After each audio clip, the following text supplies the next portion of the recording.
आशा करता हूं आप सब बहुत अच्छे होंगे। मेरा नाम है सिद्धांत अग्निहोत्री। क्राइम अफेयर्स पे आपका बहुत बहुत स्वागत है। कल मैंने एक रिक्रूटमेंट निकाली थी दोस्तों, और हमने एक एक वीडियो देखा है। अभी हम 2-3 दिन तक और देखेंगे। कुछ लोगों ने खाली पीपीटी भेज दी है। भैया पीपीटी या ये सब मत भेजो, वीडियो चाहिए हमको। वीडियो। आज हम शिल्पी जैन मर्डर मिस्ट्री की बात करेंगे, ठीक है।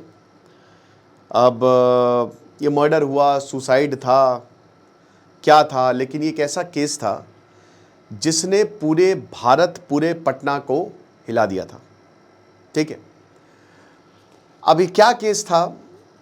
केस ये था कि देखिए, बिहार में ना 1990s में वो लालू प्रसाद यादव का दौर था। वो एक फेनोमेना था 1994 में, जब लालू प्रसाद यादव चुन के आते हैं सीएम। और मतलब ऐसा कभी भी आपने, जो क्राइम था वो खुलेआम, मतलब क्रिमिनल्स का एकदम जो भरोसा है वो चरम पे। और इसी वजह से दोस्तों आपको बता दूं कि ये बहुत बड़ा रीज़न है जिसकी वजह से आरजेडी दोबारा नहीं आ पा रही है ना। क्योंकि लोगों को वो पता है कि वो फेनोमेना कैसा था 1990s में। एक बहुत शानदार किताब है मृत्युंजय शर्मा की, ब्रोकन प्रोमिसेस। वो आप बिहार पे है, वो आप ज़रूर पढ़िएगा कि उसमें 1990s में क्या हुआ था। अब जो भी मैं आपको बता रहा हूँ ये सब मीडिया में अवेलेबल है, ठीक है। और वहीं से ही मैं, और कुछ किताबों से मैं ये रेफरेंस लेके बता रहा हूँ। तो बात ये है कि ये शिल्पी जैन मर्डर केस बहुत चर्चित हुआ था, क्योंकि उस समय साधु यादव जो कि एमपी थे और अभी भी बहुत बड़े नेता हैं, इनकी अलग पार्टी है। साधु यादव गोपालगंज से एमपी, फिर एमएलए भी बने। कहते हैं कि लालू प्रसाद यादव चारा घोटाला हुआ, उसके बाद उनको सीएम पद से इस्तीफा देना पड़ा। फिर लालू प्रसाद यादव की जो वाइफ है, बीवी राबड़ी देवी, को सीएम बनाया गया 1998 में।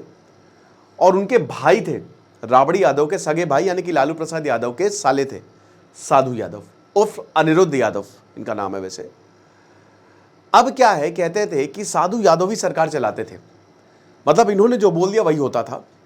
राबड़ी यादव तो खाली नाम की सीएम थी, मेन ताकत इनके पास थी। सारे के जितने भी अधिकारी थे सबके सब इनके इर्द गिर्द रहते थे, बहुत दबदबा था इनका। अब इनके जो इर्द गिर्द नेता रहते थे वो इनकी बात सुनते थे, पुलिस भी सुनती थी, सब कुछ। हुआ क्या कि शिल्पी जैन 23 साल की, बहुत ही होनहार, पढ़ने में ज़बरदस्त, पटना वुमेन्स कॉलेज में ग्रेजुएशन, उस समय कंप्यूटर क्लास करती थी। सोचिए, उस समय मिस पटना भी रह चुकी थी, बहुत खूबसूरत है ना। तो भाई इनके पिताजी जो थे उज्जवल जैन, वो काफ़ी बड़े कारोबारी थे पटना के, काफ़ी नाम था उनका। कमल स्टोर करके उनका कपड़ों का एक दुकान भी थी, काफ़ी बड़ा स्टोर था। और मतलब पटना में अच्छा खासा नाम था, बहुत बड़ा, ठीक है। शिल्पी जैन की मुलाकात होती है गौतम से। गौतम कौन है? गौतम थे साधु यादव के। कहते हैं कि साधु यादव से काफ़ी अच्छी दोस्ती थी गौतम की। गौतम के पिताजी वीएन सिंह कौन थे? बहुत बड़े डॉक्टर, जिनके लालू प्रसाद यादव से बहुत अच्छे रिश्ते थे। उनका बेटा था गौतम सिंह। हालांकि वीएन सिंह बाहर रहते थे, लेकिन गौतम जो है वो पटना में ही रहता था, क्योंकि वो पॉलिटिक्स में आना चाहता था। और उसी वजह से साधु, क्योंकि लालू प्रसाद यादव से बहुत अच्छे रिश्ते थे, तो साधु यादव से भी मिला वो, तो साधु यादव से भी बहुत अच्छे रिश्ते हो गए, बढ़िया, सब कुछ अच्छा रहा, ठीक है। इसी दौरान गौतम की मुलाकात होती है शिल्पी से। समझ गया? पहले दोस्ती होती है, दोनों एक दूसरे से फिर प्यार करने लगते हैं। 2 जुलाई 1999 शिल्पी जैन निकलती हैं अपने घर के लिए, कंप्यूटर क्लास के लिए। ग्रेजुएशन इन्होंने कर लिया, तब कंप्यूटर क्लास कर रही थी, सपने बड़े थे।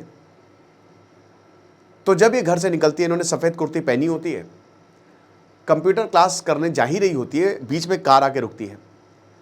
और जो ड्राइवर होता है, जो कार में आदमी लड़का होता है, उसको शिल्पी जैन जानती है। क्यों जानती है? क्योंकि गौतम का दोस्त होता है। तो शिल्पी जैन कई बार इनसे मिल चुकी होती है। तो कहता है कि अरे दीदी कहाँ जा रही हो, आ जाओ शिल्पी, मेरे पास बैठ जाओ, मैं तुमको छोड़ देता हूँ आगे कंप्यूटर क्लास के लिए। बोला ठीक है, आ जाओ, छोड़ देता हूँ, ओके। तो शिल्पी जो है वहाँ पे बैठ गई कार में। कार आगे बढ़ती है तो ये बताता है लड़का कि यार गौतम जो है ना, गौतम तुमसे मिलना चाह रहा है। और गौतम जो है वो फुलवारी शरीफ गेस्ट हाउस में, एक थ्योरी बताई गई है, ठीक है ना। क्योंकि देखिए, पुलिस की जांच अगर मैं बताऊंगा तो भाई पुलिस ने कमाल का काम किया, आप ताली बजाएंगे, सल्यूट भाई, सल्यूट। तो क्या हुआ कि फुलवारी शरीफ, आज तो वहाँ पे बहुत बड़ा एरिया है, बहुत पॉश एरिया है पटना का, एयरपोर्ट भी उधर ही साइड लगता है।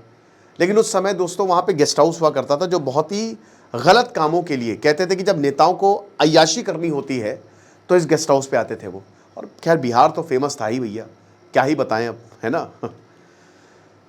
तो बताया कि वहां पे गौतम है तो तुम चलो। तो कहते हैं कि शिल्पी जैन को वहां ले गए, ठीक है। उसके बाद गौतम था नहीं वहां पे, लेकिन गौतम को ये बात पता चल गया, गौतम शिल्पी से प्यार करता है। तो जैसे ही गौतम को पता चल गया, उनका बहुत बड़ी गड़बड़ होने वाली है, वो भागा वहां पे।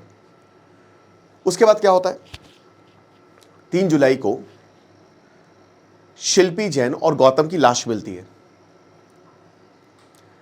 यहां पे बंगला नंबर 12 एमएलए का, एसएसपी ऑफिस के थोड़ा सा पीछे एक गराज होता है, जेन कार, उसके अंदर लाश मिलती है यहां पे, जिसमें गौतम पूरा नंगा होता है, कपड़े नहीं होते हैं, और जो शिल्पी जैन है उसके ऊपर शर्ट होती है, वो भी गौतम की ही होती है। और आज तक ये नहीं पता चला कि पुलिस को जानकारी किसने दी, कि पहली खबर किसने दी कि भैया यहां पे लाश मिली हुई है। पुलिस आनंद फानंद में जाती है, सुबह 9 बजे के करीब जब देखती है वो, तब अरे बाप रे बाप, आधे घंटे बाद साधु यादव भी आ जाते हैं। अब ये भी नहीं आज तक पता चला कि साधु यादव को किसने जानकारी दी इसकी। बहुत हंगामा होता है कि भाई ये क्या है, ये क्या बदतमीजी है, सब बकवास ये, और बहुत हंगामा होता है।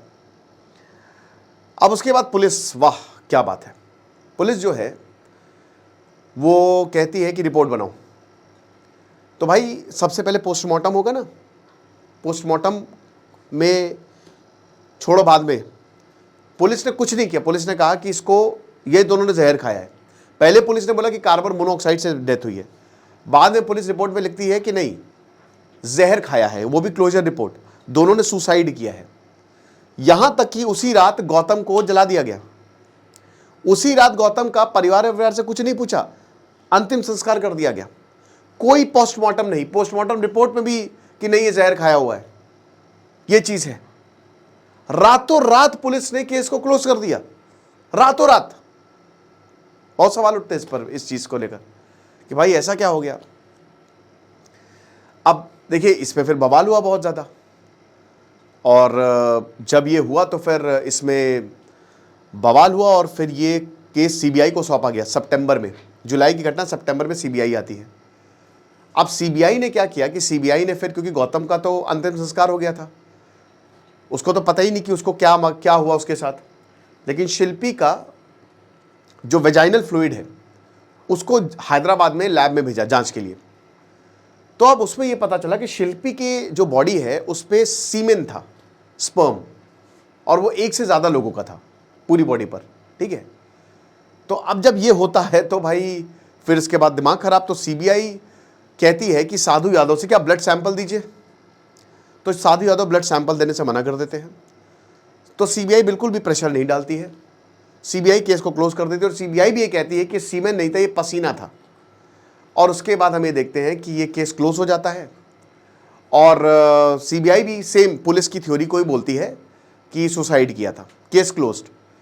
शिल्पी जैन का जो भाई है वो इसको लड़ता है, कहता है ये 2003, 4.5 साल ये थे, 1999 में सीबीआई जज बैठी थी, 2003 में केस क्लोज हो गया। तो शिल्पी जैन का जो भाई है वो बहुत ज़्यादा मतलब कहता है कि नहीं मैं अपनी दीदी के लिए जो है वो एड़ी चोटी एक कर दूंगा। 2006 को शिल्पी जैन का, जुलाई 2006 सेम डेट, शिल्पी जैन का भाई निकल रहा था, उसको किडनैप कर लिया जाता है। 2 दिन बाद उसको सही सलामत छोड़ दिया जाता है गांधी सेतु पे, जो सबसे बड़ा ब्रिज है। उसके बाद वो कभी भी जांच की बात नहीं करता कि नहीं हमको कोई जांच करवानी नहीं है। और उस समय आपको बता दूं साधु यादव एमएलए थे, ठीक है। तो सारा केस खत्म। गौतम के परिवार वाले कुछ नहीं बोलते, कुछ भी, मतलब कुछ भी नहीं बोलते। लालू प्रसाद यादव से बहुत अच्छे रिश्ते थे, लेकिन गौतम के परिवार वाले एकदम चुप रहते हैं। आज तक नहीं पता क्यों। कहते हैं कुछ लोगों का ये मानना है कि लालू प्रसाद यादव के कुछ कामों में ये बहुत मदद करते थे। आप समझ सकते हैं ना मैं किसकी बात कर रहा हूं। तो सबका कच्चा चिट्ठा खुल जाता, इसलिए शायद। अब बात यह है कि उनके साथ हुआ क्या। तो कहते हैं, ये जो मैंने मीडिया में देखा या जो मैंने देखा, तो इसमें बताया जाता है कि जब गौतम गया वहां पे, शिल्पी जैन को उसने गेस्ट हाउस में देखा, तो उसने रोकने की कोशिश की शिल्पी जैन को और सारे नेताओं को, और शिल्पी जैन को शिल्पी को अपने साथ ले जाने की कोशिश की, तो मेरे साथ चलो, और बहुत रोकने की कोशिश की। लेकिन नेता जो है वो हंस रहे थे गौतम के ऊपर, मारपीट कर दी। तो गौतम गिड़गिड़ाया कि हमको छोड़ दो, नहीं माने। तो कहते हैं कि बारी बारी से शिल्पी का मतलब बलात्कार हुआ, तभी तो सीमेन के वो मिले और उसके बाद उन दोनों को मार के फेंक दिया। ये कहानी बताई जाती है, ये थ्योरी है। अब आप जज करिए सच क्या है झूठ क्या है। मैंने सारे फैक्ट्स आपके सामने रख दिए हैं, बट इस केस ने पूरी दुनिया क्या पूरे भारत और पूरे बिहार को हिला दिया था। और इसमें आपको बता दूं कि इसमें सीबीआई पर भी बहुत जांच उठेगी प्रेशर की वजह से। भाई लालू प्रसाद यादव, राबड़ी देवी सिटिंग सीएम, तो सीएम की वजह से भैया बहुत ये जांच जो है वो गड़बड़ हुई, बहुत कुछ हुआ इसमें। आपको क्या लगता है मुझे कमेंट बॉक्स में बताइएगा। तो ये कहानी थी। खुश रहिए, पढ़ते रहिए। तेज सिद्धांत अग्निहोत्री सैनिक। और बाकी आप हमारे साइकोलॉजी के कोर्स को अवेल कर सकते हैं अगर आप साइकोलॉजी समझना चाहते हैं, सीखना चाहते हैं। मात्र 400 रुपये का कोर्स है। Thank you so much.